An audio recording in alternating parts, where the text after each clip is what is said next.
Sungguh Tuhan, dalam kehidupan kami memerlukan Engkau. Karena kami makhluk ciptaan yang fana, yang sementara. Apa yang kami buat, apa yang kami lakukan, hanyalah kesia-siaan, kesementaraan belaka. Karena itu, kami memerlukan Engkau sebagai Tuhan yang kekal, memberikan jalan kehidupan dan keselamatan di dalam hidup ini.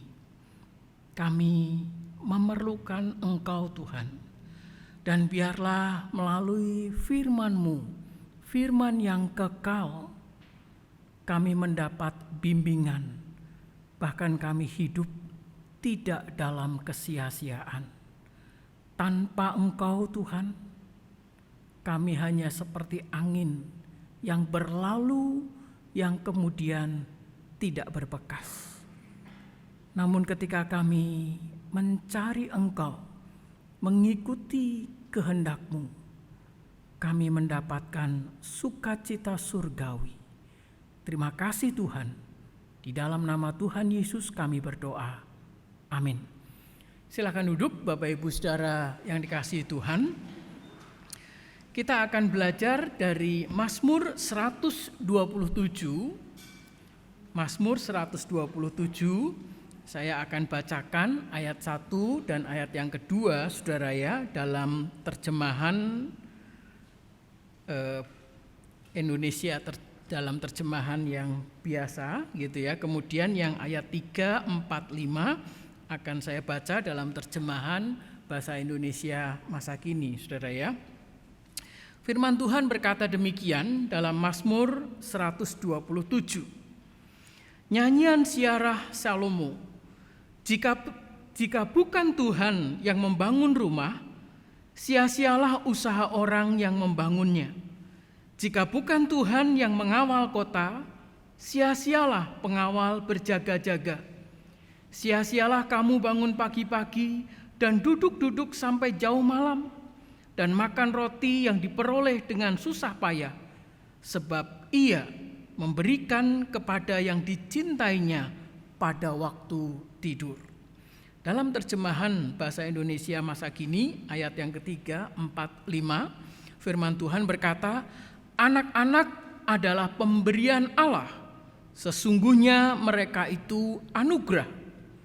Anak-anak lelaki yang diperoleh masa muda seperti anak panah di tangan kesatria. Berbahagialah orang yang mempunyai persediaan panah-panah yang demikian.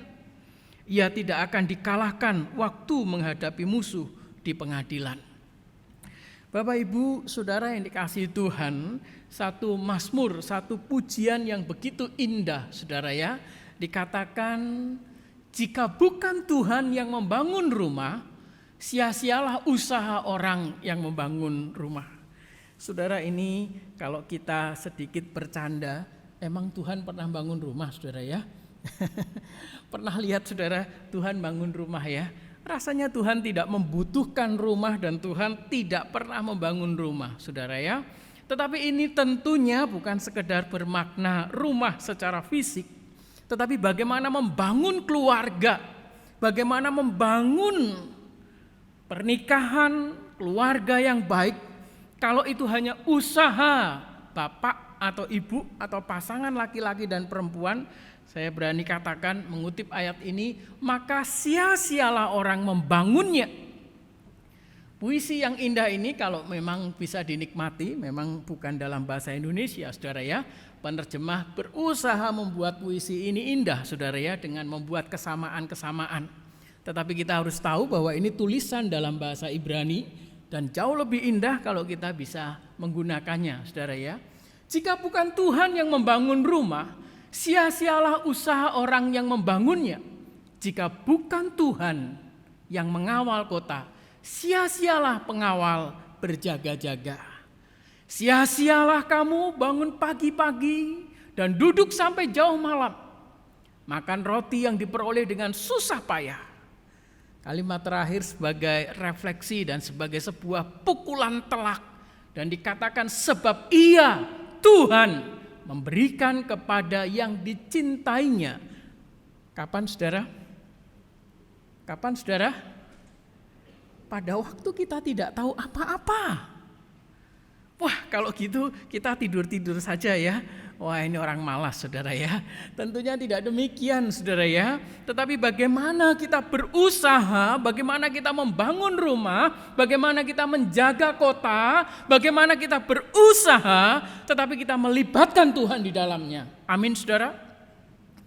Saya sangat yakin saudara ya, semua yang percaya Tuhan atau jemaat sekalian setuju dengan puji-pujian ini. Namun saya ingin bertanya kepada saudara, ada enggak orang yang menolak ini?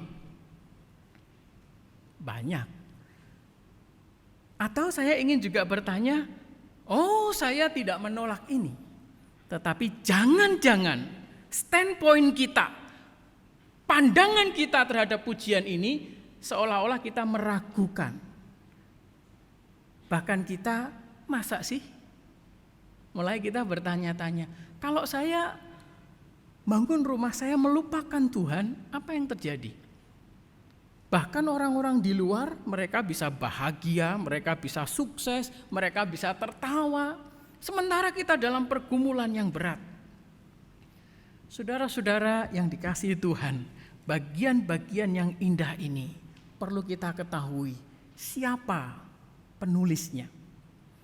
Jelas di dalam ayat 127 dikatakan nyanyian siarah Salomo. Saudara kita tahu siapa Salomo.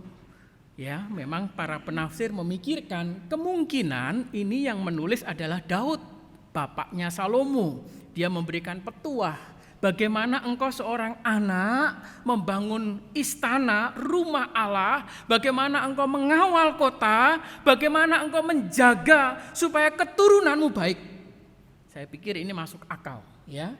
Kemudian ini menjadi nyanyian dari Salomo. Ini pendapat yang pertama, saudara ya, bahwa ini adalah kalimat-kalimat Daud yang hidupnya. Saudara tahu siapa Daud, saudara? Apakah raja yang kalah perang? Apakah dia seorang yang gagal dalam memimpin? Dia seorang raja. Dia bisa mengalahkan orang-orang Filistin, bahkan Goliat, raksasa yang besar, dikalahkannya. Dia seorang panglima yang dihormati. Dia seorang yang bisa menjaga kota, bahkan negaranya dengan kekuatan pasukannya. Namun dia berkata, sia-sia kalau saudara membangun keluarga, membangun rumah tanpa melibatkan Tuhan. Kalau ini yang ngomong saya, saudara nggak percaya, nggak apa-apa, gitu saudara ya. Tapi ini yang ngomong siapa? Penafsir mengatakan ini Daud. Siapa Daud? Raja. Bahkan Mesias pun dikatakan keturunan Daud. Jadi ini sekali lagi bukan perkataan sembarangan, tapi perkataan yang memiliki otoritas ilahi, perkataan Tuhan yang disampaikan melalui Daud hambanya. Ini penafsiran pertama, saudara ya. Tetapi penafsir kedua berkata, oh ini Salomo. Bukankah sini dikatakan dengan jelas, jika bukan Tuhan yang membangun rumah, sia-sialah. Jika bukan Tuhan yang mengawal kota, sia-sialah. Sia-sialah kamu berusaha segala macam. Saudara ingat ada kitab di dalam Perjanjian Lama yang sering menggunakan kata sia-sia? Kitab apa saudara? Pengkhotbah. Bahkan pengkhotbah yang kita akui sebagian besar itu ditulis oleh Salomo, saudara ya. Sehingga ini betul-betul kata-kata yang berhikmat, kata-kata yang luar biasa, yang punya otoritas. Dan seharusnya saya dan saya menerima ini sebagai suatu kebenaran. Dan ini harus kita pegang jelas-jelas. Jangan sampai saudara ya, saya ini kalau baca media sosial saudara ya, bingung saudara ya.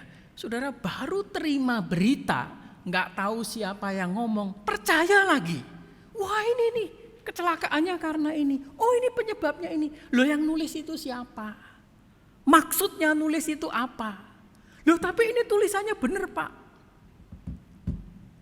Saudara hati-hati di era komunikasi ini ya. Saya kadang-kadang, sorry saudara ya, kadang ribut sama istri hanya gara-gara istri baca artikel, saya ngomong, ngapain kamu ngomong gitu? Saya kadang kesel, berita itu belum tahu kebenarannya, kenapa diulang-ulang? Nah ini kan saya cuma baca berita, kalau kamu baca berulang-ulang berarti kamu menyetujuinya. Kalau kamu mengutip suatu kalimat, kamu berarti menyetujuinya. Kecuali kamu memberikan tesis bahwa kamu kemudian tidak setuju dengan kalimat itu. Tetapi ketika kalimat itu diulang-ulang, berita itu diberitakan, kita tidak tahu sumbernya. Siapa yang ngomong, tujuannya apa? Wah, jalan tol itu berbahaya, jalan tol di Indonesia. Maksudnya apa ya orang nulis ini ya? Mau menyalahkan presiden? Yang salah yang nyetir atau siapa? Saudara, kalimat-kalimat yang kita dengar, berita yang kita dengar, yang tidak tahu kejelasannya, lalu kita publikasikan, hati-hati saudara. Sementara dengan jelas dikatakan, jika bukan Tuhan yang membangun kota, jika bukan Tuhan yang membangun rumah, mengawal kota, sia-sia. Ini kalimat-kalimat yang luar biasa. Namun pertanyaannya, selama hidup saudara hari ini, ketika saudara berusaha, apa yang menjadi dasar kehidupan saudara? Iya Pak, kalau saya nggak bekerja, saya nggak makan. Betul? Kalau nggak bekerja, nggak makan? Seorang motivator dengan tegas di TikTok berkata, kita butuh uang, cari uang yang banyak-banyak. Boleh orang nggak setuju dengan saya, dia membuktikan bagaimana orang perlu uang. Saya ngomong, kamu ngaca saja 2000 tahun lalu, 3000 tahun lalu, uang nggak ada. Orang bisa hidup, betul saudara? Saudara-saudara yang dikasihi Tuhan, kerap kali kita mendengar kalimat-kalimat yang dari tidak jelas, lalu kita percaya, lalu kita terhanyut. Saudara, pujian ini berkata begitu indah. Dikatakan jika bukan Tuhan yang membangun rumah, sia-sialah orang membangunnya. Jika bukan Tuhan yang mengawal kota, sia-sialah pengawal berjaga-jaga. Sia-sialah kamu berusaha, mau malas-malasan, mau berusaha jungkir balik, kalau kamu perolehnya itu tanpa melibatkan Tuhan. Sebab Ia memberikan kepada yang dicintainya pada waktu tidur. Puji Tuhan. Sungguh indah, sungguh bahagia orang-orang yang dicintai Tuhan. Mereka yang mencintai Tuhan, karena mereka adalah orang-orang yang dicintai Tuhan. Daud, seorang raja, kalau ini benar tulisan Daud, maka kalimat ini punya otoritas yang tinggi. Maka kalimat ini patut kita dengar. Kalau ini dikatakan oleh Salomo, siapa dia? Raja yang berhikmat, yang diakui oleh seluruh dunia, yang membangun bait Allah. Keturunannya siapa saudara? Para raja. Dan ini kalimat yang indah. Namun sekali lagi, adakah kita sudah menjalani hidup ini dan melupakan Tuhan? Mungkin kita berkata, oh bukan, saya nggak pernah melupakan, saya percaya kalimat ini. Mari kita lihat sampai di mana posisi kita. Saudara, pada kenyataannya di luar sana, atau saya berani katakan dengan harus sangat hormat saudara, ada orang-orang dalam gereja yang menolak kalimat-kalimat ini. Dia berjerih lelah, dia bekerja dan menganggap semua karena usahanya. Mereka adalah orang-orang yang sombong. Karena itu saudara-saudara, mari kita melihat Gregorius Agung, saudara ya. Ini seorang yang dikatakan santo, yaitu seorang paus pada abad keempat, saudara ya. Gregorius Agung dia mengatakan demikian. Ini orang-orang yang sombong, yang mengabaikan Tuhan, yang melupakan Tuhan. Paling tidak ada 4 jenis tipenya. Apa itu kesombongan saudara ya? Gregorius Agung mengatakan demikian. Dia orang-orang yang sombong merasa gini, semua yang saya lakukan, keberhasilan atau kebaikan itu dari saya. Wah, ini sudah ketahuan ya, ini orang yang sangat sombong. Tapi ada orang yang berkata gini, semua kebaikan atau keberhasilan saya itu dari Tuhan. Namun karena saya berusaha gitu ya. Saya yang berjasa, saudara ya. Ini juga dikatakan kategori orang yang sombong. Orang yang membanggakan sesuatu yang tidak dia milikinya. Kadang-kadang kan orang merasa sok dengan ngomong besar begitu, saudara ya. Yang dia tidak milikinya, waduh seolah-olah dia memahami dan memilikinya. Orang yang ini lebih banyak mungkin ya, memandang rendah orang lain dan meninggikan dirinya. Menganggap orang dia layak, saya ini loh kalau berkarya lebih baik dari orang lain. Orang lain gak bisa apa-apa. Bahkan kemudian mulai mencemooh orang lain.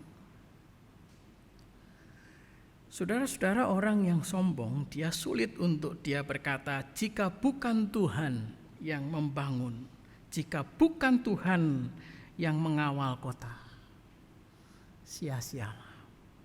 Tetapi orang-orang yang seperti demikian ada, saudara.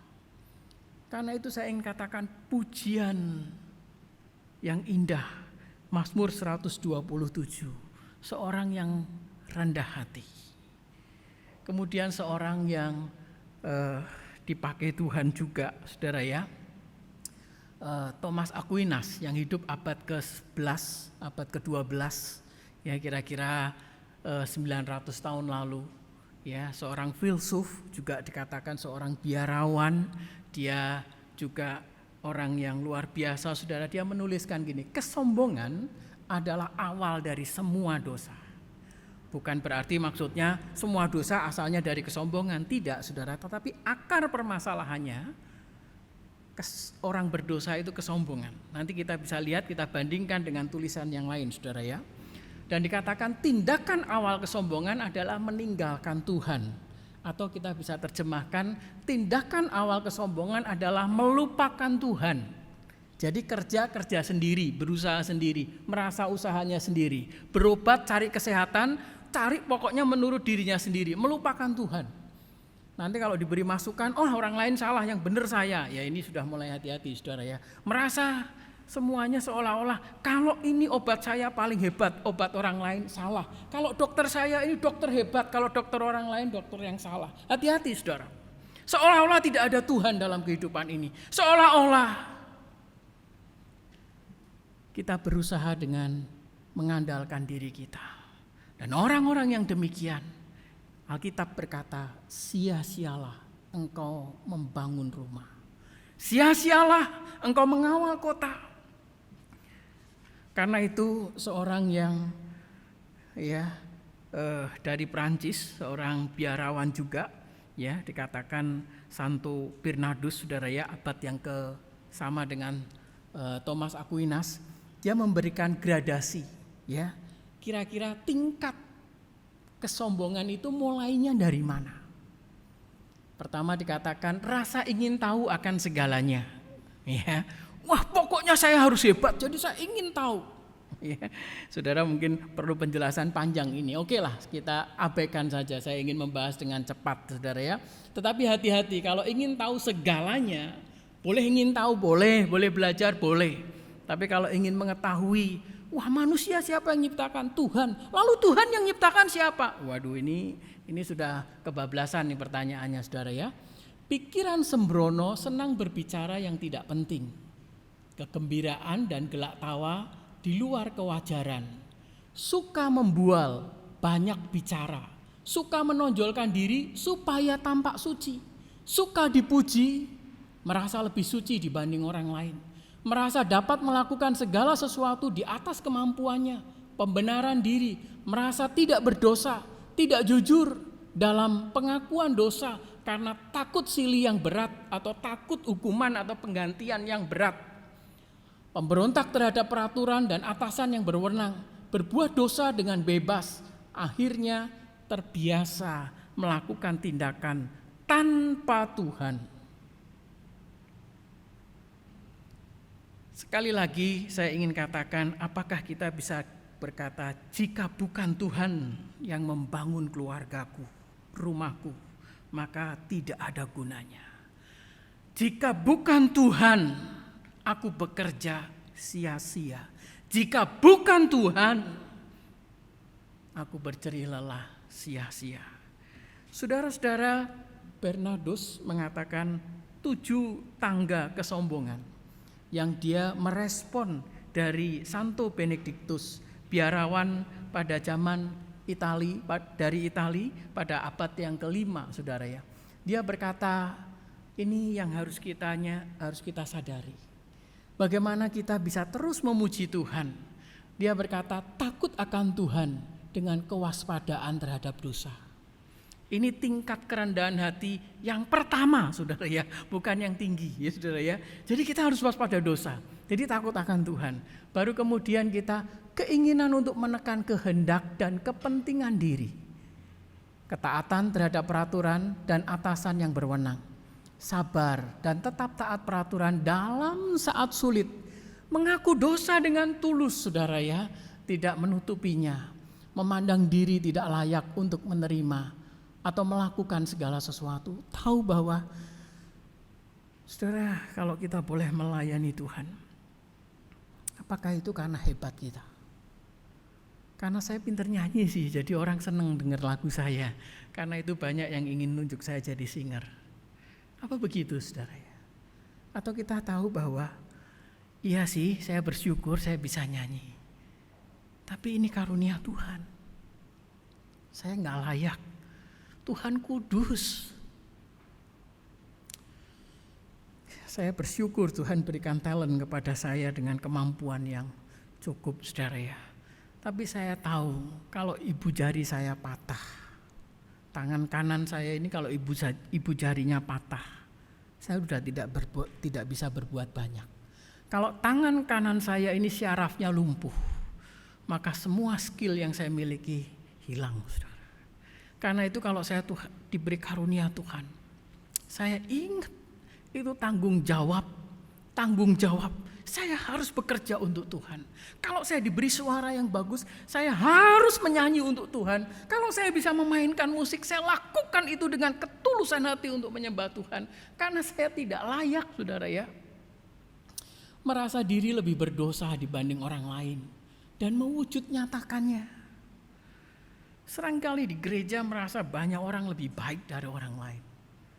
Merasa kita berhak menghakimi orang lain. Enggak pantasnya orang. Ini saja. Hati-hati, saudara, ini orang-orang yang tidak memiliki kerendahan hati. Tetapi orang yang memandang dirinya, yang memiliki kerendahan hati, dia tahu. Bukankah Paulus berkata, aku orang yang paling berdosa di antara semua orang berdosa. Dia tahu. Padahal siapa Paulus? Salah seorang rasul.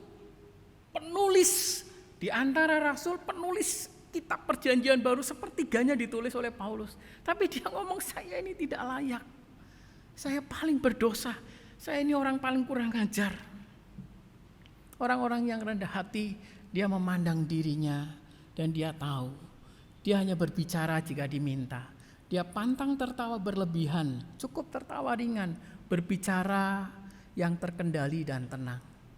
Penyangkalan kehendak diri dan dalam kebersahajaan sikap hidup. Saudara, dunia ini, kalau saudara lihat TikTok dengan konten-kontennya, mereka memamerkan rekeningnya, kemewahannya, apa yang dipakai. Itu bukan orang yang rendah hati. Itu orang-orang yang menentang Tuhan, menganggap dia berhak, dia layak. Karena itu apakah kita bisa berkata, jika bukan Tuhan yang membangun diriku, keluargaku, maka sia-sia aku bekerja. Jika bukan Tuhan yang merawat kesehatanku, maka sia-sialah. Gue sehat karena vitamin saya pagi A, siang hari B, malam hari D. Setiap hari saya lakukan ini, tiap hari saya lakukan ini, jadi gue sehat. Betul begitu? Betul begitu, saudara? Ada orang-orang yang bangga. Tapi hari ini Alkitab berkata, jika bukan Tuhan yang menjaga hidupmu, maka sia-sialah apa yang kau lakukan. Orang membanggakan mobilnya, membanggakan prestasinya, baru pulang nggak nyampe rumah meninggal. Buat apa, saudara? Sia-sia. Dikenang oleh orang? Tidak. Dihina dia, saudara. Kalau hari ini kita boleh datang kepada Tuhan, saya ingin berkata,